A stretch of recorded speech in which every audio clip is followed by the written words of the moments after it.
Welcome to the Powerlifting and Power Ballads podcast, where we bring you a weekly dose of powerlifting news, tips, and training advice with a touch of 80s rock ballads. This podcast is presented by Team Roar Powerlifting, your source of the most comprehensive coaching and meet day preparation. Here are your hosts, Josh Rohr and Laura Sturm. Welcome to the Powerlifting and Power Ballads podcast. I am one of your hosts, Laura Sturm. And I'm Josh Rohr. Welcome to episode 100. We are chugging right along. Crazy. So 2 years ago-ish and 100 episodes. Yeah. 2 years. So February. No, this isn't February. This is July. July 2nd, 2020 was our first episode. So yeah, we're just crossing that 2 year mark, 100 episodes. Yeah. Okay. Well, both of our listeners, this is for you. Yeah. Hoping to pick up that third listener this year. Yes. Woohoo. All right. We're going to jump right into the powerlifting situation for the week. Are you ready? Yes. Go. All right. You drove 4 hours and just arrived at early equipment check at 7 p.m. When you get there, you realize you forgot your belt and your shoes at home. Weigh-ins are at 7 a.m. Do you drive home to get them or borrow someone else's? What do you do? I think you spot and load the next day instead of lifting. Oh, no. It just depends. Like finding somebody's squat shoes that are the right size that you can borrow is probably going to be hard because everybody else is also competing. So your only option is like finding somebody that's not in your flight.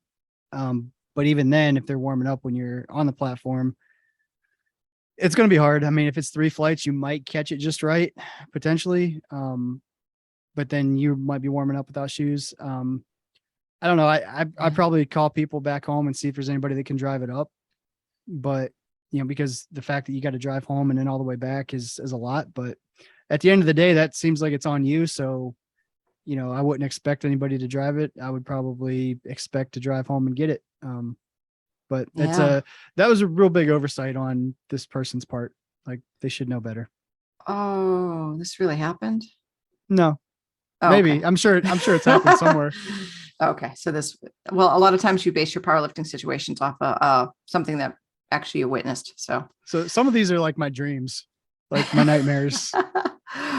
Powerlifting nightmare. Oh yeah. You ever have that where you're like, I'm at the meet and I can't find any of my equipment? Yes. All the time. I hate that. I still have them and I haven't really competed in a long time, but I still wake up sometimes just like freaking out. Like what, like just like completely freaked that I don't have my stuff. That's terrible. Yeah. Yeah. Cause the problem with this one, like if you got there at 7 p.m. and then you realize you didn't get your stuff and you drive for 4 hours. So if you leave at that moment, then it's 11 o'clock when you get back to the house, grab your shoes and then drive back for the next morning. That's not going to work so well. Yeah. Cause now you're going to be sleep deprived. Yep. And that's kind of big. Sleep is a huge thing. Yeah. So I would be like, maybe trying to find a place where I could buy some squat shoes, even though they wouldn't be the right ones. Yeah. And it's going to be a Friday night. Most likely. Yeah. So things are probably closed. And then Saturday morning before, weigh-ins, I don't know that buying it's going to be an option unless there's like a powerlifting gym around that happens to be open crazy hours. But you probably just roll with like tennis shoes or find some Vans or some of those like flat shoes that aren't heeled. Squat in those or, and the belt, you could probably borrow a belt and be just fine or find something somewhere. But yeah, those two things are things that, my belts I've had forever. Like it's my belt. That's what I wear. Yeah. And same with the shoes. So I don't know. I think I'd be pretty thrown off no matter what in this situation. But at the end of the day, you check your damn bag before you leave. Right. Check it twice. Check it again. If this had happened to me, I'd say I'd probably drive back home and get my belt and squat shoes because I can't squat in flat shoes very well. Never would have happened.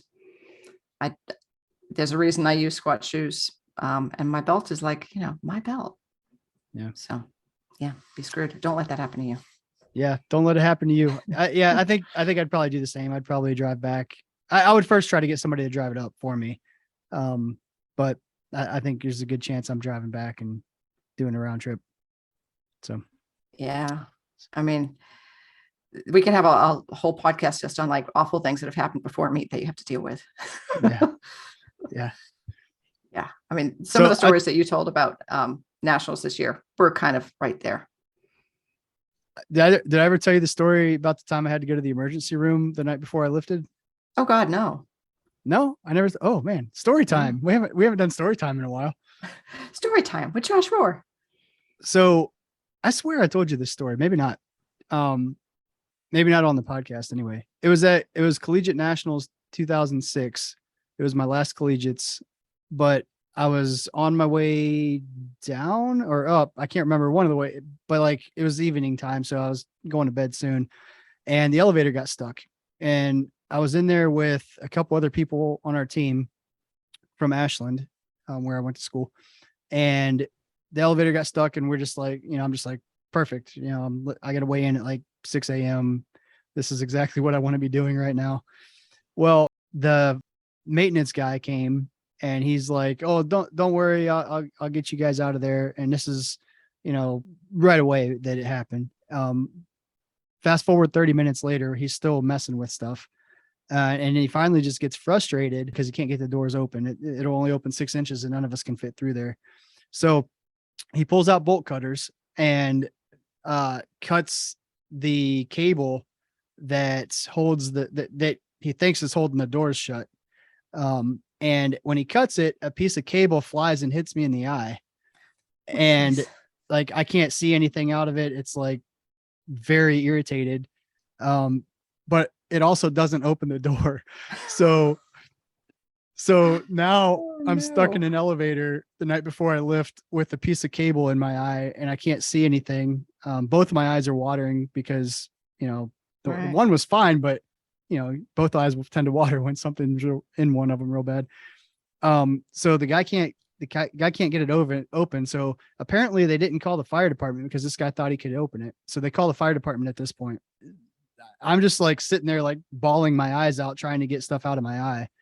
Which I think I do at some point, but I'm not sure because it just is really irritated. So anyway, about an hour late from the time the doors got stuck, from the time the elevator got stuck, about an hour is when the fire department finally got the doors open. And I come out and, I'm like, look, I gotta, and it's probably like 9:30, I don't know, something at night at this point. So I'm like, look, I got to compete in the morning. Like, what do I got to do? Like, I need somebody to like comp my room, something, because I literally just took a cable in the eye, which it turns out the maintenance guy was not supposed to even be doing what he was doing. So there was like, wow. In hindsight, there's probably a lawsuit there, but I didn't care about that. I just wanted to lift. But they wouldn't let me drive myself to the emergency room because it would have been a liability. So they literally had to call it in order for me to go to the emergency room to get my eye checked out. I had to take an ambulance or I would have had to pay for it myself. So, and I don't even know if I had insurance. I was a college kid at this point. So, so I'm like, all right, well, I can't afford this emergency room visit. So, all right, call the damn ambulance. So I took a freaking ambulance. The ambulance finally came at like 10:15, something like that, because whatever, that's just when it came. Right. And again, this is a long time ago, so I might have my times wrong, but all I know is I got back to the hotel at like 2:30 ish in the morning, finally. And, they flushed my eye and did all this stuff.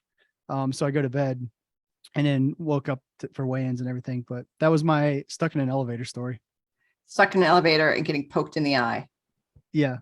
Wow. It wasn't even poked. It was like, I was on the other side and it was like a projectile piece of metal. From, cause yeah. And the crazy part is I was wearing glasses. So like I had to have been like looking down just right or something for it to. Right. Get by the glasses and get you in the eyeball. Wow. I did used to wear real tiny skinny glasses though, which, probably didn't help. But anyway, so that was a fun stroll down memory lane. Things that you don't want to have happen the night before, for sure. Right. Yeah. Wow. So powerlifting situation, what would you do? Drive yourself or wait for the ambulance? Oh man.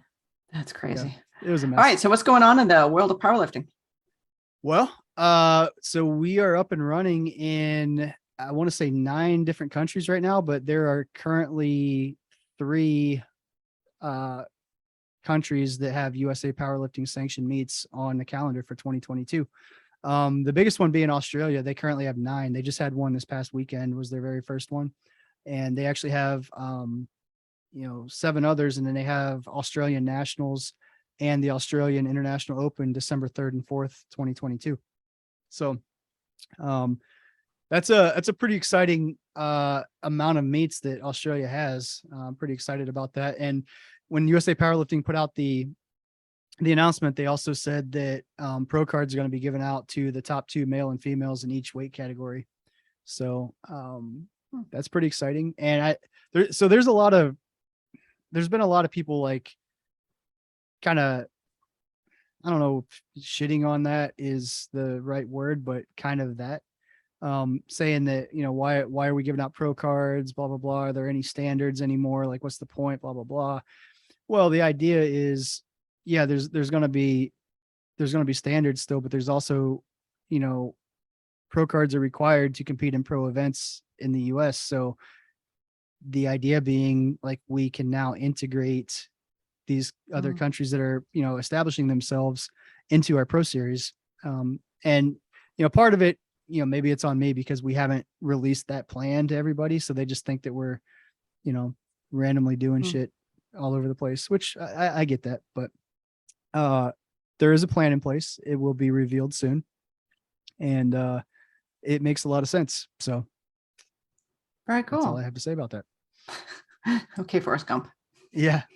And I know Hong Kong's got a meet coming up, and then so does Korea. And I think I heard Ashton Ruska's actually flying to Korea to compete at their meet. So that's pretty cool. That's cool. Yeah. Right. Yep. Hey, so you could still compete internationally. Yeah. By competing in USA powerlifting in another country. Yeah. So any of those meets are fair game. Because you just have to be a USA powerlifting member. The only exception would be the Australian Nationals. That's only for Australian lifters, but they do have the Australian International Open as part of that. So you can enter that if you want to. Oh, so kind of cool. Pretty cool. Mean, yeah. And there's a lot of go to Hong Kong. Yeah. There's a lot of other stuff coming to other countries that are going to have meets sanctioned soon. And, more information about how that international component ties into the pro series is coming pretty shortly too. So Excellent. Pretty exciting. Another piece of information that is also getting shit on by a lot of people is USA Powerlifting just established world records like a couple of days ago. And I admit, on the surface, this sounds weird. USA powerlifting world records, but the fact that we have other countries affiliating and basically becoming, part of the organization, like it makes sense to have some sort of international records. Maybe calling them world records is a little premature at this point. I admit that maybe. But at some point, when the more countries we get online, it is going to start becoming more of a respected world record. And to try to hold off on establishing those and keeping up with them for a couple of years until that is fully online is going to be a big pain in the butt. So basically, getting those established now allows us to keep track of it so that, when it's actually respected, like we have accurate records. It's not like going back 5 years and going through all the results and trying to figure out, okay, blah, blah, blah. Was this actually a record? Whatever. We've done enough of that with the weight class changes and stuff. So being able to basically just start from scratch and roll with it. And I'm going to read the press release a little bit. So, some of the criteria, because people are also confused about why the IPF is even mentioned in this release. Well, basically, we are considering the USA powerlifting world records the true drug tested world records. So up until 2020, the IPF and the USA Powerlifting drug testing policies and procedures aligned. Mhm. So we're essentially taking world records, IPF world records up until 2020, when they kind of went rogue with how they were doing stuff. And anything after that, American records that exceeded the world records. So it's essentially being true to the world record drug testing standard that was previously in place. That way, because right now, as it is now, like some of the, like there's no requirement to drug test like the world record holders anymore. Like they may get tested, but they may not. So, that's really not how we do things. Like if you break an open American record or an open world record now, like you're going to be drug tested. Like that's just a requirement. So there's no potential records being broken that, we're not subject to drug testing. So, All right. Yeah. That's kind of cool. Yeah. So that's kind of how that's set up. Yeah. I mean, I admit, like the whole idea of it does seem a little premature, but at the same time, like with all these companies joining now, countries joining now, like, what are you going to do? Call it one thing at one point and something else later, like, and kind of doing it that way, taking the past world records and rolling them in kind of makes sense. It's a little weird. Yeah, it is. It's a little weird, but I think fast forward 5 years, we'll be very glad. Well, the lifters won't care because it's not going to be on them to figure all the records out. Right. But like from an administration standpoint, like we're going to be glad we did this now. That way we can just keep up with it as we go instead of trying to backtrack and figure it out later.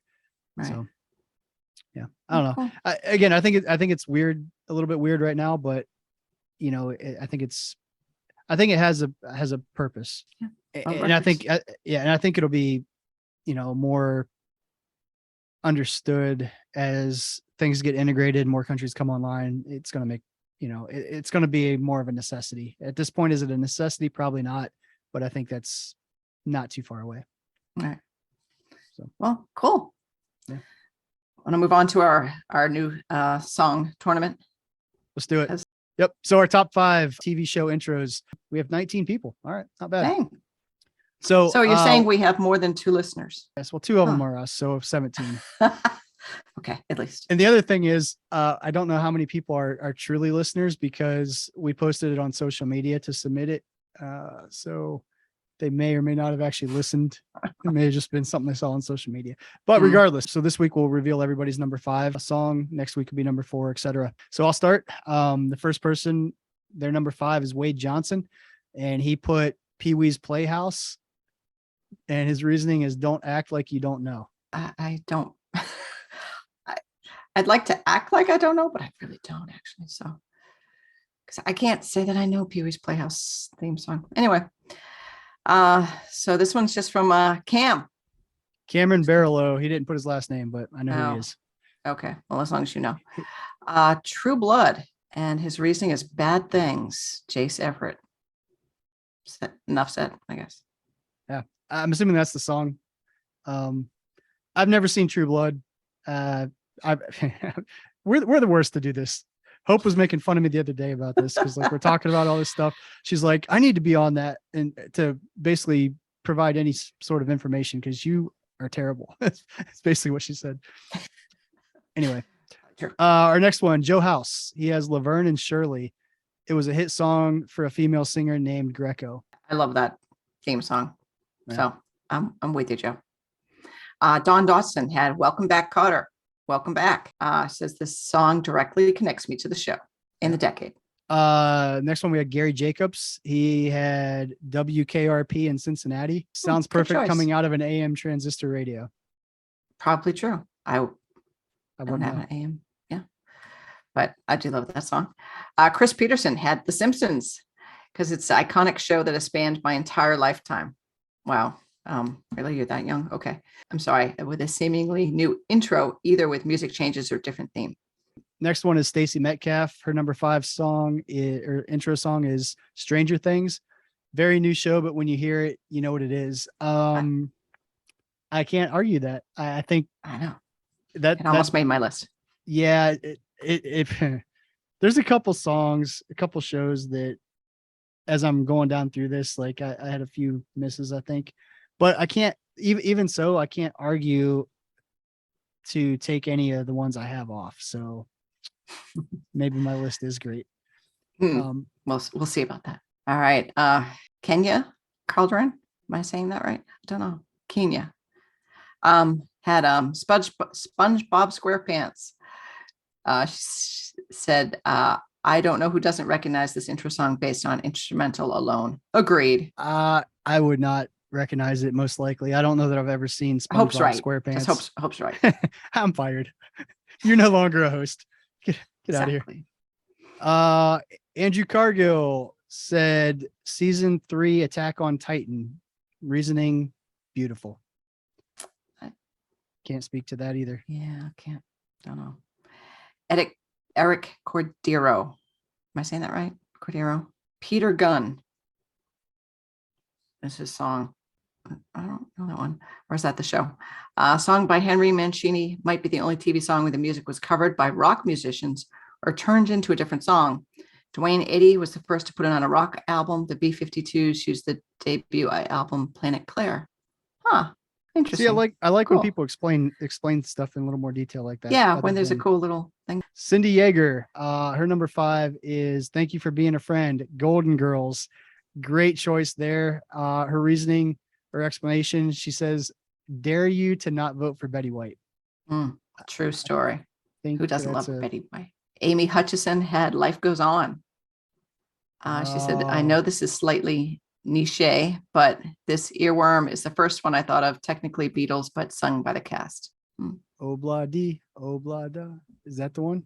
I believe so. So what is that the name of the show though? The show's, I remember the show. I think it is called Life Goes On. It's a good show. That's another one that if we did top 10, it might be on top 10, but didn't make my top 5. Bonica Brown, she has Attack on Titan, Great Escape. Great Escape. I don't know what that means. So there's 2 people that put Attack on Titan, and I don't know what that is. So apparently I'm living under a rock, but her reasoning is I know it's an outro, but it seriously should be an intro song. It's great beat and energizing. Oh, so she gave the outro song to it. So Bonica, clearly you don't follow instructions. It's okay. But that's okay. Amber Riley had Seinfeld. Even kids on TikTok know that sound. It's a meme material. Solid. Michelle Carlasio said The Greatest American Hero. I'm assuming that means I'm assuming it's supposed to be hero. Little typo there. Because everyone who lifts heavyweight is a hero. Man, solid. Amy Pancake had Happy Days. It was the first sitcom I watched as a kid. Yeah, that's a great one. That was on my short list. It didn't quite make it, but that was on my short list. Wesley Toller had The Muppet Show. It's time to play the music. It's time to light the lights. The Muppets will always have a special place in my heart, and the world will always need. It's cut off. A variety show with singing puppets that don't take themselves seriously. Yeah, I love it. Yes, I'm with you.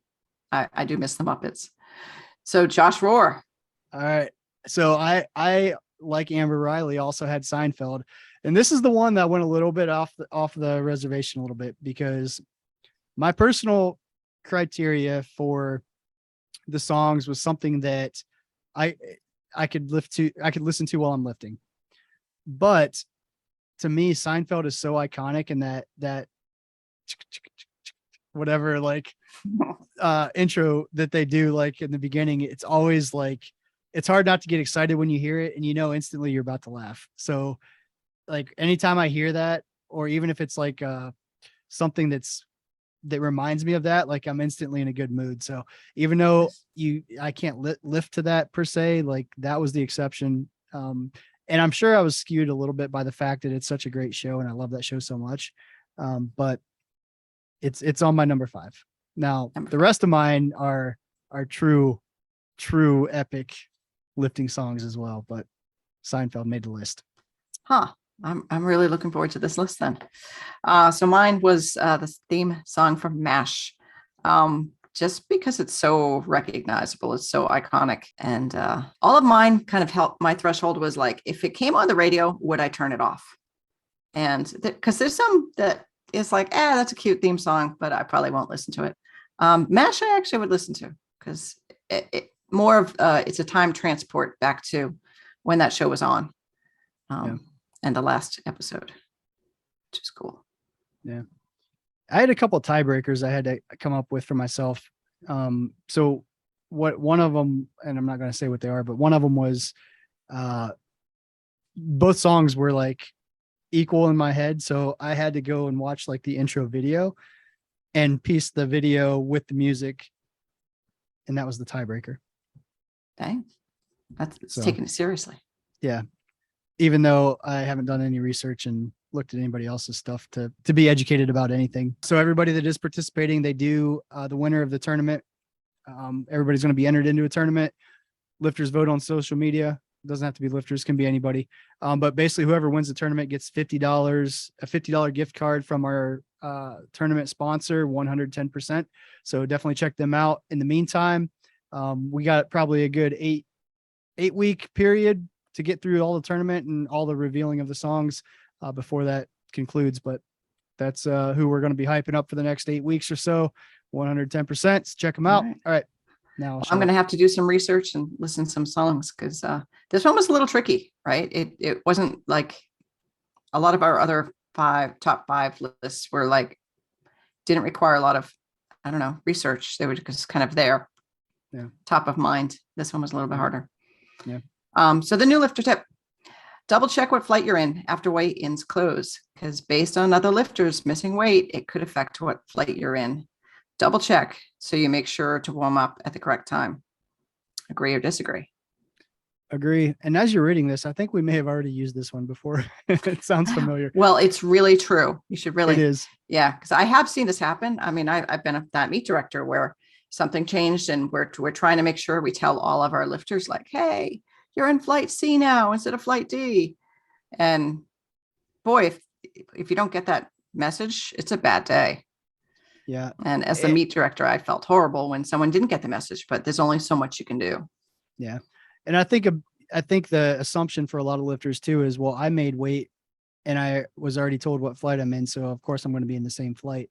Well, I guess the situation that could come up is, let's say you're in flight, say there's 3 flights, you're in flight C and there's already 14 lifters in flight C. Well, somebody in flight B misses weight and gets moved into flight C. Well, by rule, if you're over 14, you have to split that flight. So now flight C becomes flight C and D. It becomes 2 flights. So if you're one of those lifters that now, instead of being in C, you're in D, that affects things. So even though you made weight, you did your part, other people might not have, and that might cause you to change flights too. So it's not as simple as I made weight, I'm in the flight that I was assigned. It could still change. Yep. Yeah, I think we've also had like a significant number of no-shows at a meet. And then you just realize that, wow, I could make my flights better and make the whole meet run faster. And of course you're going to do it.